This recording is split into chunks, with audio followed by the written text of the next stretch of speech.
नमस्कार, आप देख रहे हैं पंजाब केसरी टीवी और मैं हूं आपके साथ दिशांत कुमार। संपूर्ण हिमाचल में सबसे पहले नजर डालते हैं अब तक की हेडलाइंस पर।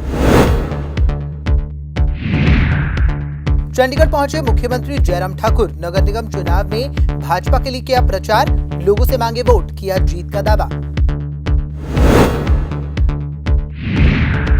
विधायक राजेंद्र राणा ने जयराम ठाकुर पर कसा तंज, कहा हिमाचल में भाजपा हो रही जीरो तो चंडीगढ़ में कैसे जिता सकते हैं सीएम।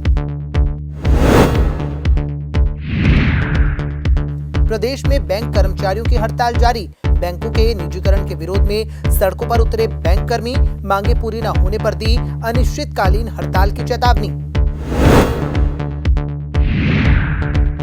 शीतलहर की चपेट में हिमाचल प्रदेश, ऊपरी इलाकों में हुई बर्फबारी से तापमान में भारी गिरावट, बर्फबारी से खिले किसानों और बागवानों के चेहरे। अब खबरें विस्तार से। चंडीगढ़ पहुंचे मुख्यमंत्री जयराम ठाकुर ने जहां चंडीगढ़ में नगर निगम चुनाव को लेकर भाजपा के लिए चुनाव प्रचार किया, तो वहीं इसी को लेकर राजनीति भी अब गरमाने लगी है। इसी के चलते कांग्रेस विधायक राजेंद्र राणा ने भी सीएम जयराम ठाकुर पर तंज कसा है और उपचुनावों को लेकर उन्होंने कटाक्ष किया। इस दौरान उन्होंने क्या कुछ कहा, देखिए ये खास रिपोर्ट। चंडीगढ़ में नगर निगम चुनाव की तैयारियां जोरों पर है। चुनाव प्रचार के लिए हिमाचल के सीएम और हिमाचल प्रदेश के कई नेता चंडीगढ़ पहुंचे हैं। वहीं सीएम जयराम ने मनीमाजरा में भाजपा के प्रचार के लिए प्रचार किया। इस दौरान सीएम ने जीत का दावा करते हुए तर्क दिया कि काफी अरसे से ऐसा होता आ रहा है कि केंद्र में जिसकी सरकार होती है, कॉरपोरेशन भी उसी की होती है। उन्होंने कहा कि देश भर में भाजपा के पक्ष में माहौल बना हुआ है। कॉरपोरेशन हमारी थी, हमारी ही रहेगी, एक बात। और दूसरी बात ये भी एक संयोग की बात है कि काफ़ी अरसे से ऐसा चल रहा है चंडीगढ़ में, जिसकी दिल्ली में सरकार, उसकी कॉरपोरेशन चंडीगढ़ में बनती है। तो दिल्ली में हमारी सरकार बनी है मोदी जी के नेतृत्व में, और चंडीगढ़ में भी कॉरपोरेशन भारतीय जनता पार्टी की बनेगी। और पूरे देश भर में हम देख रहे हैं कि माहौल भारतीय जनता पार्टी के पक्ष में बहुत मजबूती से सब जगह है।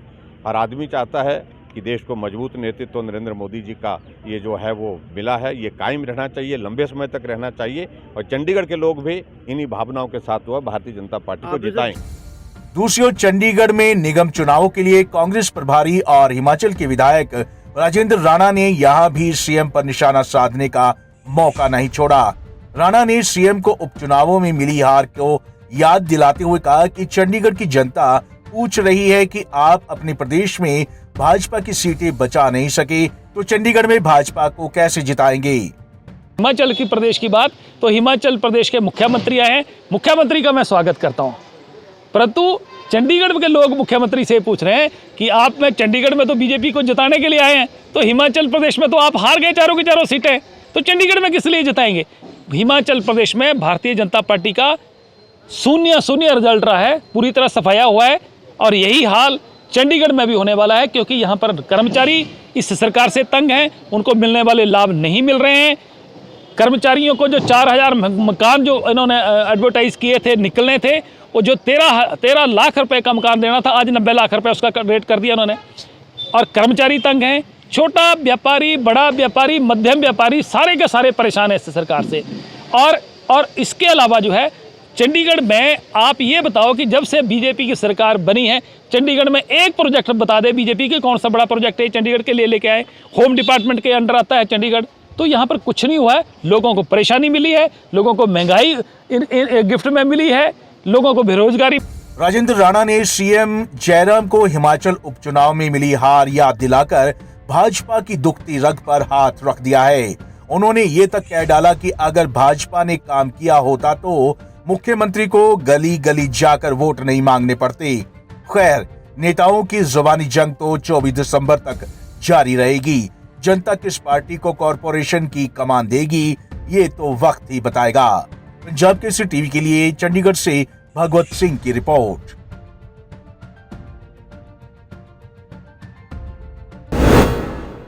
बैंकों के निजीकरण को लेकर हिमाचल प्रदेश में सभी बैंक कर्मचारी हड़ताल पर हैं और ये हड़ताल दूसरे दिन भी जारी रही। आपको बता दें कि जिला मुख्यालय नाहन में आज विभिन्न बैंकों के कर्मचारियों ने संयुक्त रूप से नारेबाजी करते हुए अपना रोष प्रकट किया। वहीं धर्मशाला में भी बैंकों के कर्मचारियों ने सरकार के खिलाफ जमकर नारेबाजी की। आपको बता दें कि बैंकों के निजीकरण के विरोध में देश भर में बैंक कर्मचारियों द्वारा विरोध किया जा रहा है। वहीं बैंक कर्मचारियों का कहना है कि निजीकरण करने से बैंक कर्मचारियों को किसी भी तरह का फायदा नहीं होगा। वहीं बैंक कर्मचारियों का कहना है कि यदि सरकार ने उनकी मांग जल्द पूरी नहीं की तो वे मजबूरन अनिश्चितकालीन हड़ताल पर चले जाएंगे। पूरे भारतवर्ष में 10 लाख से ज्यादा बैंकों के कर्मचारी हड़ताल पे हैं। आप सब लोगों को मालूम है कि आज की तारीख में जो हमारा सबसे बड़ा मुद्दा है वो ये है कि जो पार्लियामेंट के बीच में एक जो प्राइवेटाइजेशन का बिल लाया जा रहा है, हम सारे के सारे पब्लिक सेक्टर के बैंक जो हैं उसका पुरजोर विरोध कर रहे हैं। हमारे यूएफबीयू की कॉल के ऊपर 16 और 17 दिसंबर का हमने अपना स्ट्राइक का कॉल दिया था और इस स्ट्राइक में हमारा मेन मुद्दा है कि बैंकों का जो निजीकरण है इसको बंद करना है। बिकॉज ये पब्लिक सेक्टर के बैंक ही हैं जिसने भारतवर्ष की अर्थव्यवस्था को आज के स्टेज में पहुंचाया है। आप लोगों को मालूम होगा कि जिस वक्त जो है बैंकों का जो है वो इनको पब्लिक सेक्टर में लाया गया था उस वक्त पूरे भारतवर्ष में तकरीबन 8000 के करीब बैंक थे। ये हमारी हड़ताल जो है ये प्राइवेट जो गवर्नमेंट प्राइवेट करने जा रही है उसके विरुद्ध है। ये 2 दिन की हमारी संकेतक हड़ताल है गवर्नमेंट को ये जताने के लिए कि अगर आप फिर भी इसको लाने से नहीं मानते हैं तो ये जो है वो अपना रूप जो है वो उग्र धारण कर सकती है। अभी तक ये संकेतक हड़ताल है 2 दिन की, आज हमारा दूसरा दिन है। पहला दिन हमारा सक्सेस रहा है, उसके बाद हमारे सेंट्रल लेवल के ऊपर जो है वो ऑल इंडिया बेसिस के ऊपर जो है वो डिस्कशन होती है, उसके बाद जो है वो डिसीजन लिया जाता है। तो जैसा भी डिसीजन सेंटर लेगा वैसा हम आगे चलेंगे। अभी तक ऐसा कुछ नहीं है कि 7 दिन की हड़ताल जो है वो शुरू हो रही है। ये कमी ये है कि आपको भी पता होगा कि 1955 से जो इंपीरियल बैंक हुआ करता था उसके लिए गवर्नमेंट ने एक नेशनलाइजेशन पहला स्टेप शुरू किया और उसको एसबीआई बनाया। एसबीआई के साथ उसके एसोसिएट बैंक जोड़े गए। उसके बाद 1969 में 14 बैंकों का राष्ट्रीयकरण किया गया और 80 में जो 6 बैंक थे उनका राष्ट्रीयकरण किया गया। ये इसलिए किया गया कि इससे पहले भी इकोनॉमी जो थी वो प्राइवेट सेक्टर के हाथ में थी। ये इसको नेशनलाइज करने का मुख्य उद्देश्य यही था कि वो प्राइवेट हाथ से पब्लिक सेक्टर का बैंक बने और उससे जो है वो फैसिलिटी गांव-गांव में जाए।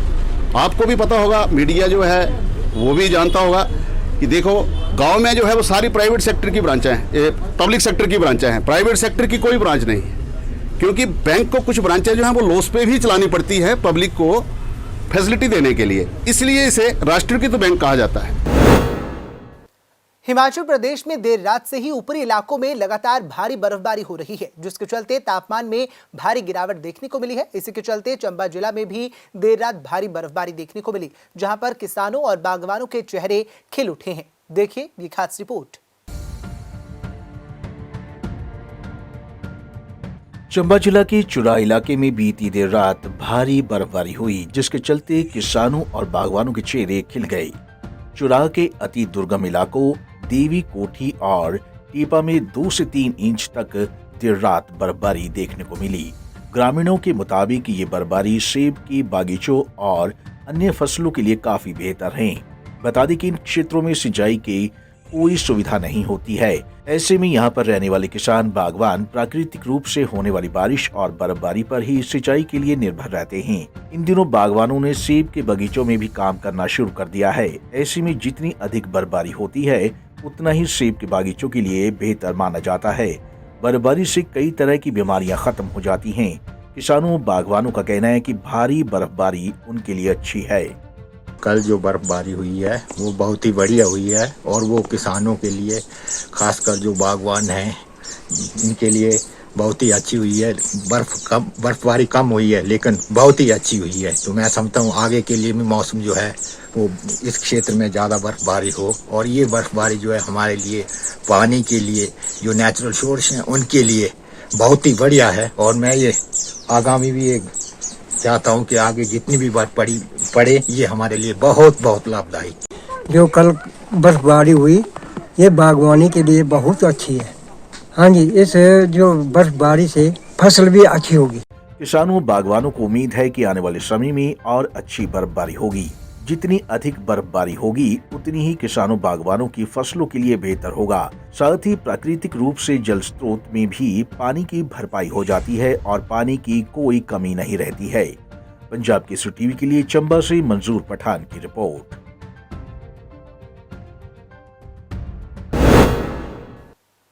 हिमाचल प्रदेश की राजधानी शिमला में अभी भी तेंदुए का खतरा नहीं टला है, जिसके चलते लगातार लोगों में डर बना हुआ है और पिछले दिन भी हिमाचल प्रदेश की राजधानी शिमला में तेंदुए के दिखने से लोग डर के साए में जी रहे हैं। देखिए ये खास रिपोर्ट। राजधानी शिमला में तेंदुए का खौफ कम नहीं हो रहा है। आए दिन शहर के अलग अलग हिस्सों में तेंदुआ नजर आ रहा है। वहीं अब मुख्यमंत्री आवास ओक ओवर के पास तेंदुआ नजर आया है। शुक्रवार को सुबह एक महिला ने तेंदुए को देखा। महिला जैसे ही सुबह अपने घर से बाहर निकली तो साथ की झाड़ियों में तेंदुआ देख के महिला घबरा गई और वापस घर के अंदर भागी। इसके अलावा अन्य लोगों ने भी रात को घरों के बाहर तेंदुए को देखा और उसकी आवाज भी सुनी। तेंदुआ नजर आने के बाद आसपास के लोगों में खौफ का माहौल बना हुआ है और प्रशासन से तेंदुआ पकड़ने की गुहार लगाई जा रही है। लोगों ने वन विभाग को भी इसकी शिकायत दी है। 4:30 बजे था सर। कहाँ पर देखा आपने? अपने रूम के पास। आवाज़ सुनी ना सर उसकी, जैसे वो होता है ना आवाज़ में, फिर आवाज़ सुनाई उसकी। फिर हमने सोचा कि वो तेंदुआ उसमें दरवाजे में कर रहा था ना ऐसे ऊपर, तो फिर आवाज़ से लगा ना पता उसका कि वो तेंदुआ दौड़ रहा था बहुत वो इधर को। पहले उनकी कुत्ते की आवाज़ आ रही थी ना बहुत भौंकने की, उस टाइम तो कुछ नहीं थी आवाज़, उस टाइम उसकी आवाज़ आ रही थी तेंदुए की। स्थानीय महिलाओं का कहना है कि देर रात घरों के बाहर तेंदुए की आवाज आ रही थी। स्थानीय महिला ने बताया कि सुबह 6:30 बजे जब वह घर के बाहर निकली तो घर के साथ ही झाड़ियों में तेंदुआ नजर आया और वह भागकर वापस घर के अंदर चली गई। उन्होंने कहा कि तेंदुआ नजर आने के बाद घर के बाहर निकलने से भी डर लग रहा है। बच्चे भी बाहर नहीं खेल पा रही हैं। इसको लेकर वन विभाग को शिकायत दी गई है और तेंदुए को जल्द से जल्द पकड़ने की मांग भी की गई है। 2-3 साल के साथ 6:30 बजे देखा सर जी। तो कब और कहाँ पर देखा आपने? यहाँ देखा सर, इस गाड़ियों के पीछे आवाज़ आई उसकी चिल्लाने की बहुत सारी। फिर मैंने पीछे को नहीं देखा सर कि किधर को भागा वो। मैंने वहाँ यहाँ से छलांग मारी सर नीचे को और इधर को देखा मैंने कि वो नहीं, मैंने देखा कि किधर को गया वो सर। आवाज़ आई उस चिल्लाने की, उसकी आवाज़ सुनी हमने, पहले भी सुनी सर उनकी आवाज़ हमने। नहीं सर, तो आज के बाद हमने कभी नहीं सुना। आज के बाद ना हमने देखा ना हमने कभी सुना सर इधर वगैरह भी की? हाँ जी, कंप्लेंट भी की सर। यहाँ सर पाँच इसमें रहते सर, 5 हमारे रूम यहाँ जो हम रहते हैं यहाँ सर। हाँ जी सर, सारे बोर्डे पड़ोस के पर सर वो ड्यूटी गए ना, उन्होंने बोला कि हमने सुना पर सर हम बाहर नहीं आए। हाँ जी, और मैं आई थी सुबह 6:30 बजे टॉयलेट गई थी सर। उसके बाद मैंने वहाँ आवाज़ सुनी, उसको देखा पर वो मैंने ऐसे नहीं देखा किधर को गया वो।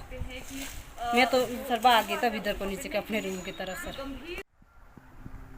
बता दें कि तेंदुए को लोगों के इतने नजदीक देखने का ये कोई पहला मामला नहीं है। शहर के डाउनडेल और कनलोग में तेंदुआ बच्चों को अपना शिकार बना चुका है। वन विभाग द्वारा तेंदुए को पकड़ने के लिए जगह जगह पर पिंजरे जरूर लगाए गए हैं, लेकिन अभी तक एक भी तेंदुआ पकड़ में नहीं आया है। जबकि शहर के अलग अलग हिस्सों में तेंदुए देखे जा रही हैं, जो कि वन विभाग की पकड़ में नहीं आ रही हैं और इसी के चलते लोगों में भय की स्थिति बनी हुई है। पंजाब केसरी टीवी के लिए शिमला से अली की रिपोर्ट। हिमाचल प्रदेश के प्रसिद्ध बाबा बालकनाथ मंदिर में अब लोगों को बेहतर सुविधाएं मिलेंगी। इसके लिए योजना के माध्यम से अब मंदिर में करोड़ों रुपए की फंडिंग से विकासात्मक कार्यों के साथ सौंदर्यकरण भी किया जाएगा। देखिए ये खास रिपोर्ट।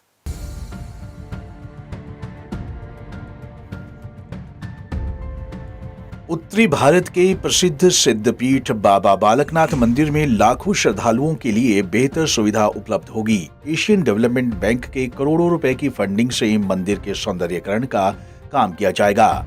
इसके लिए विस्तृत कार्य योजना तैयार कर ली गई है और एडीबी प्रोजेक्ट डायरेक्टर की अगुवाई में टीम ने भी मंदिर परिसर का दौरा कर लिया है। करोड़ों रुपए के इस प्रोजेक्ट में और भी कई सुविधाएं आने वाले दिनों में श्रद्धालुओं के लिए उपलब्ध होंगी।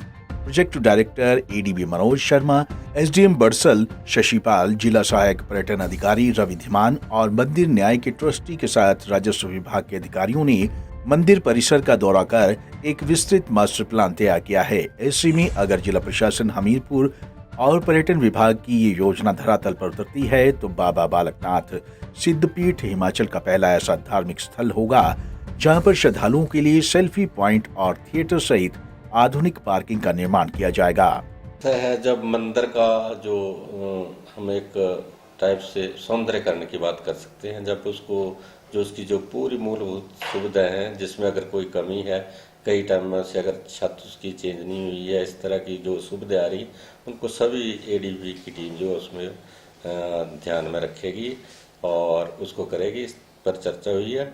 इससे हमारी जिलाधीश हमीरपुर से भी टीम की चर्चा हुई है और मुझे लगता है कि कुछ ही टाइम में इसके ऊपर कुछ ना कुछ निकल के आ जाएगा कि एक्चुअली प्रोजेक्ट में क्या क्या इसमें हम ले रहे हैं, क्योंकि सबसे पहले जो दिक्कत होती है लैंड की, उसके ऊपर अभी हमारी जो है वो इनिशियल कार्रवाई जो है उसके ऊपर हम चल रहे हैं। जैसे हमारा लैंड आइडेंटिफाई हो जाती है, सिलेक्ट हो जाती है, उस तरह उसी पोर्शन में या साउंड एंड लाइट का कहाँ पर करना है, लंगर की व्यवस्था में सुधार करना है या पार्किंग में क्या क्या सुधार करना है, लिफ्ट लगानी है या किस तरह का आगे का प्रावधान, जो भी टूरिस्टों से जो सुविधा से जुड़ी चीज़ें उनके ऊपर ध्यान रखा जाएगा। अभी जैसे ही एडीबी की टीम जो है इसके ऊपर अपना पूरा फोकस रखे हुए है, तो मुझे लगता है थोड़े दिनों में जब एक्चुअली चीज़ आ जाएगी तो उसी के बाद इसके में बताया जा सकता है कि एक्चुअली क्या क्या इसके ऊपर होने वाला है। एमपी थिएटर में बाबा बालकनाथ की कहानी को दर्शाया जाएगा, जिससे मंदिर में पहुंचने वाले श्रद्धालुओं को बाबा बालकनाथ की जीवन गाथा को जीवंत रूप में देखने का अवसर भी प्राप्त होगा। इसके अलावा मंदिर परिसर में मुख्य द्वार से प्रवेश द्वार तक की पूरी छत को आधुनिक तरीके से बनाया जाएगा। मंदिर परिसर के साथ ही मौजूद पार्क को भी आधुनिक तरीके से विकसित किया जाएगा। वहीं मंदिर परिसर के साथ लगती जमीन में आधुनिक पार्किंग का भी निर्माण होगा। गौरतलब है कि बाबा पूर्णाहारी के दरबार में देश के विभिन्न राज्यों से ही नहीं बल्कि विदेशों से भी श्रद्धालु शीश नवाने के लिए हर साल पहुंचते हैं। पंजाब केसरी टीवी के लिए हमीरपुर से अरविंद सिंह की रिपोर्ट। संपूर्ण हिमाचल में फिलहाल इतना ही। मुझे दीजिए इजाजत और देखते रहिए पंजाब केसरी टीवी। नमस्कार।